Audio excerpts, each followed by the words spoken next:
एक छोटे से गांव सुखपुर गांव पहाड़ों के बीच बसा हुआ था, जहां हर तरफ हरियाली थी।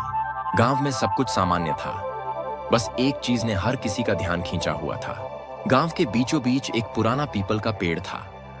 यह पेड़ हमेशा रहस्यमयी कहानियों का केंद्र रहा। गांव वालों का मानना था कि इस पेड़ में कुछ दैवीय शक्ति है। अगर कोई रात में इस पेड़ के पास जाता तो उसे कुछ अजीबोगरीब अनुभव होता। गांव के लोग कहते थे कि पेड़ के पास से अक्सर आवाजें आती थीं, कभी किसी के हंसने की आवाज तो कभी किसी के रोने की। बच्चे इस पेड़ के पास खेलने से डरते थे। बुजुर्ग इसे गांव की सुरक्षा का प्रतीक मानते थे, लेकिन युवाओं को यह सब अंधविश्वास लगता। गांव में एक लड़का था दीपक, जो निडर और जिज्ञासु स्वभाव का था। वह अक्सर सोचता, आखिर इस पेड़ में ऐसा क्या है जो लोग इसके बारे में इतनी बातें करते हैं। एक दिन गांव के चौपाल में दीपक ने सबके सामने ऐलान किया, मैं इस पेड़ के रहस्य का पता लगाऊंगा, और अगर कुछ भी असामान्य हुआ तो मैं मान लूंगा कि यह सच है। वह चौकन्ना हो गया, लेकिन उसने डर को खुद पर हावी नहीं होने दिया। कौन है? उसने आवाज लगाई। कोई जवाब नहीं आया। गांव वाले चौंक गए। कुछ ने उसे चेतावनी दी, दीपक मत जाओ, यह पेड़ गांव के रक्षक की तरह है। पर दीपक ने ठान लिया था। उसने कहा, अगर हम डरते रहेंगे तो सच कभी नहीं जान पाएंगे। उस रात चांदनी का उजाला हल्का था। दीपक अकेला पीपल के पेड़ के पास गया। पेड़ के नीचे अजीब सा सन्नाटा था। हल्की हल्की हवा चल रही थी। दीपक ने ध्यान से पेड़ को देखा। तभी उसे लगा कि किसी ने उसका नाम पुकारा। दीपक। अचानक पेड़ से तेज रोशनी निकली। उस रोशनी के बीच से एक बुजुर्ग महिला प्रकट हुई। वह श्वेत वस्त्र पहने थी और उसकी आंखों में गहरी शांति थी।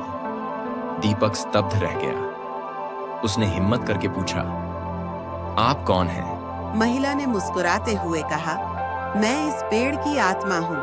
यह पेड़ सैकड़ों सालों से इस गांव की रक्षा कर रहा है, लेकिन अब लोग इसे महत्व नहीं देते। यह पेड़ केवल एक प्रतीक नहीं है, बल्कि यह गांव की खुशहाली का आधार है।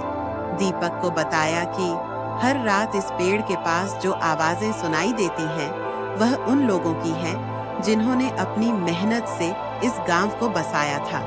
वे यहाँ अपनी शुभकामनाएं छोड़ गए हैं, लेकिन अब लोग इस पेड़ की देखभाल नहीं करते।